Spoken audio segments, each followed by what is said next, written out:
Արաբական Միացյալ Էմիրությունները Հայաստանի կարևոր եւ վստահելի գործընկերներից է, հայտարարել է ազգային ժողովի փոխնախագահ Հակոբ Արշակյանը Միջխորհրդարանական միությունում Արաբական Միացյալ Էմիրությունների Դաշնային ազգային խորհրդի պատվիրակության ղեկավար, Միջխորհրդարանական միության փոխնախագահ Ալի Ռաշիդ Ալ Նուայմիի հետ հանդիպմանը։ Հակոբ Արշակյանը գործընկերոջը ներկայացրել է Հարավային Կովկասի իրադրությունը վերահաստատելով Հայաստանի հավատարմությունը խաղաղության օրակարգին։ Ալի Ռաշիդ Ալ Նուայմիին աջակցություն է հայտնել Հայաստանի տարածաշրջանում խաղաղության հաստատմանն ուղղված ջանքերին։ Գործընկերային սեղանի օրակարգային հարցը նաև խաղաղության խաչմերուկ նախագիծն է։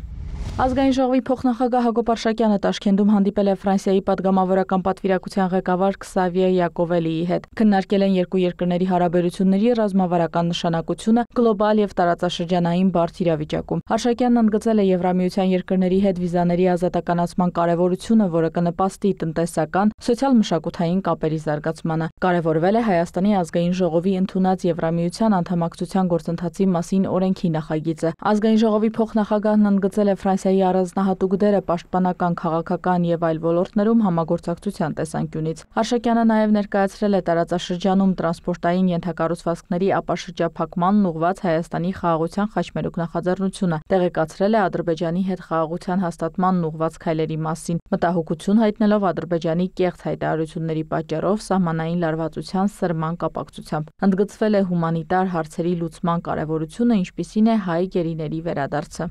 Միջխորհրդարանական միության 150-րդ վեհաժողովի շրջանակում ազգային ժողովի առողջապահության հարցերի մշտական հանձնաժողովի նախագահ Արսեն Թորոսյանն էլ հանդիպել է Բրազիլիայի պատվիրակության ղեկավար Կլադիո Կաժադու Սամպայոյի հետ։ Արսեն Թորոսյանը շեշտել է միջազգային կազմակերպությունների շրջանակներում համագործակցության կարևորությունը։ Նա ողջունել է Բրազիլիայի դերն այդ ջանքերում եւ կարևորել Հայաստանի մասնակցությունը Բելեմում կայանալիք COP30-ին, ինչպես նաեւ հրավիրել գործընկերներին մասնակցելու 2026 թվականին Երևանում կայանալիք COP17-ին։ Արսեն Թորոսյանը վերահաստատել է Հայաստանի հանձնառությունը Հարավային Կովկասում խաղաղության ու կայունության հաստատմանը, ինչպես նաև Հայաստանի ու Ադրբեջանի միջև արդեն համաձայնեցված խաղաղության համաձայնագիրը ստորագրելու պատրաստակամությունը։ Արսեն Թորոսյանը եւ Սովինար Վարդանյանը Տաշկենտում հանդիպել են Միացյալ Թագավորություն Հայաստան խորհրդարանական բարեկամության խմբի ղեկավար Ջեսիկա Մորդենի, Դեն Քարդենի եւ Լորդ Ռենարդի հետ, քննարկել երկկողմ հարաբերություններին, տարածաշրջանային խնդիրներին ու խաղաղության օրակարգին առնչվող հարցեր։ Հայ խորհրդարանականները տեղեկացրել են, որ Հայաստանի եւ Ադրբեջանի միջև խաղաղության բանակցություններն ավարտվել են եւ խաղաղության պայմանագրի տեքստը համաձայնեցված է։ Իրինա Մկրտչյան, լուրեր։